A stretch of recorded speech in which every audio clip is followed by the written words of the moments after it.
Hi, everyone. Thank you for joining our January Florida Broker Roundtable meeting with Robert Milligan.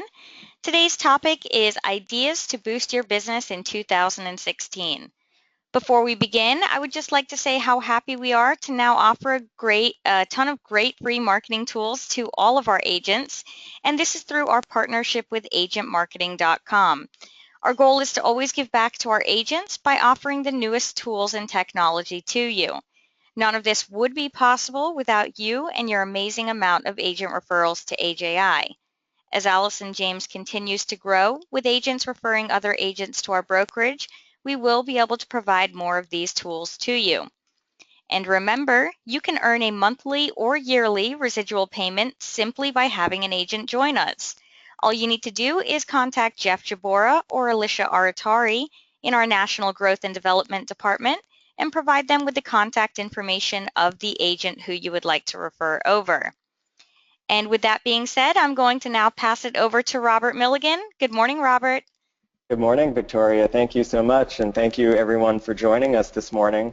And I have a simple message here this morning. It's probably, I know I'm to be talking about ideas to boost your business in 2016. And in my mind, we probably already know all of the things that we need to be doing. I don't think there's a single gimmicky idea that's going to really change everything in a significant way for you. Just going to kind of speak from the top of my mind here for a little while about what's important to focus is at this time of year. Obviously a lot of people have New Year's resolutions and goals and things that they're going to start off with the great intent of achieving and then not follow through very well, because as human beings we are absolutely terrible at following through with our commitments. We just do a really poor job in general of staying on track. So that being said, the first thing that I will mention is I think that it's important to stay organized as we begin the year 2016. And for me, there's a book that I read a while back called The Compound Effect that I would highly recommend. And the idea in The Compound Effect primarily was that you need to create a daily rhythm register for the things that you're going to do throughout each and every day. And I think that if you are able to plan your days so that you're, in this business we're getting hijacked constantly. Our attention's getting hijacked by our customers, by social media, Facebook, all the push notifications that show up on our phone, our email. Sometimes I find myself, if I'm not being intentional about my day, I'll just be clicking my email over and over again, refreshing it, all day long like a gerbil trying to get a nugget of food or something. So, you need to be intentional about the way that you spend your time during the day. And so look up a weekly rhythm register. I keep on that. I actually carry it alongside my wallet, my pocket. So anytime I pull out my wallet for anything, I'm looking at my daily rhythm register. And right at the top of it, I put the one thing that I want to accomplish each and every day, that if I don't get to anything else on my list, I want to be able to look back at the week and see, 7 pretty significant things that I actually accomplished for that week. So,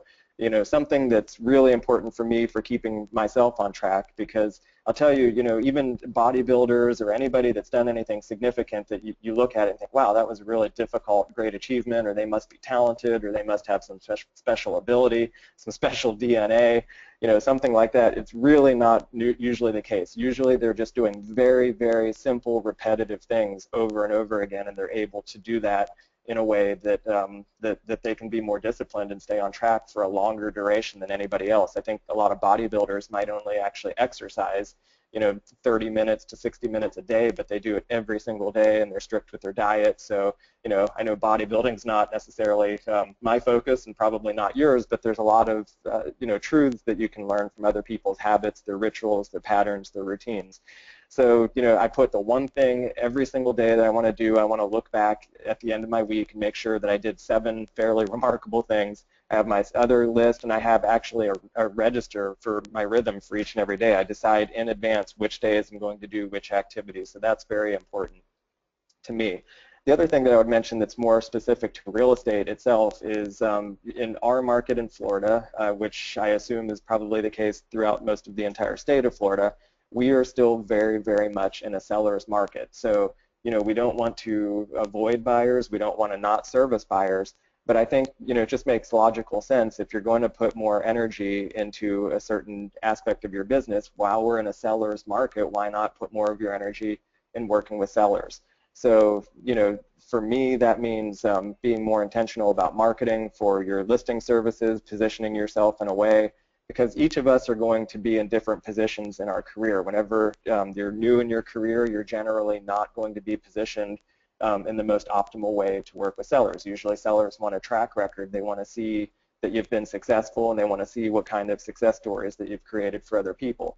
So if I were brand new in the business, I would do my best right now to position myself with somebody that could help me be more credible to sellers. So, don't look at what your abilities are. Don't look at your lack of abilities. Always try to focus on your resources, because as an entrepreneur, your highest attribute and skill and asset really is going to be your resourcefulness. You might not have a lot of money in the bank. You might not be able to spend $2,000 or $3,000 a month on some new ad campaign or something along those lines, but focus on your resourcefulness, because you do have resources that are not necessarily monetary. So if you're brand new in your business, maybe try to find somebody that does have a track record, somebody that's willing to mentor you, somebody that you can work out some sort of a business arrangement with. And that way, whenever you are speaking with sellers, instead of trying to bluff your way and say, I can do this for you when you have no track record, you'll have somebody else that maybe you can brag about a little bit and edify and say, I'm relatively new in the business, but I have tons of energy, tons of passion, and I've partnered up with so-and-so who has this tremendous track record and can do a really great job to help get your property sold. So focus on your resourcefulness. Focus on all the abilities of people around you. We have a lot of great people at the Allison James Company.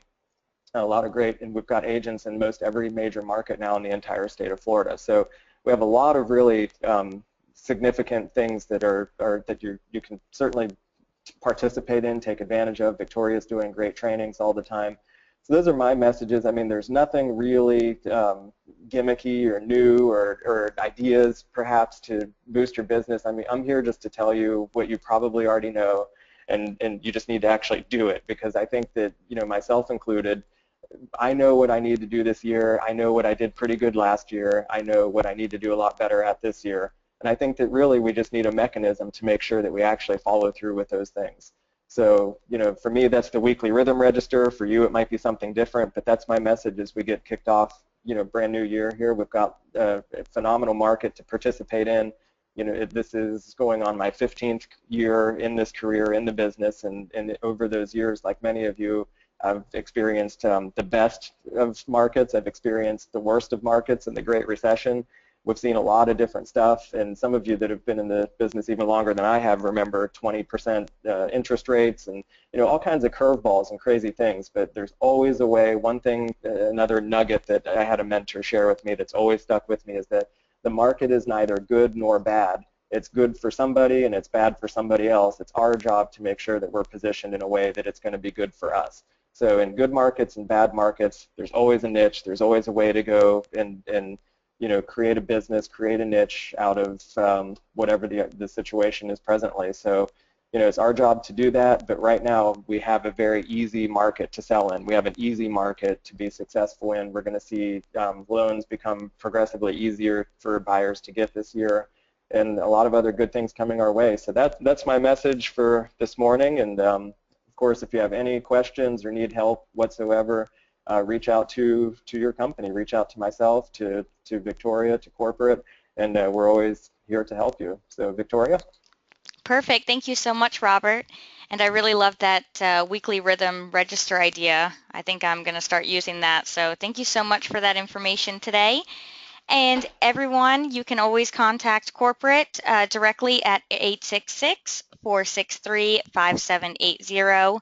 And you can contact Robert directly by email or by phone. Your email is Robert at Robert Milligan? Yep, Robert at robertmilligan.com, and my cell phone 941-724-1678. Perfect. All right. Thank you, everyone, for joining us today. Thank you, Robert, and have a great rest of the day. Bye, everyone. All right. Bye.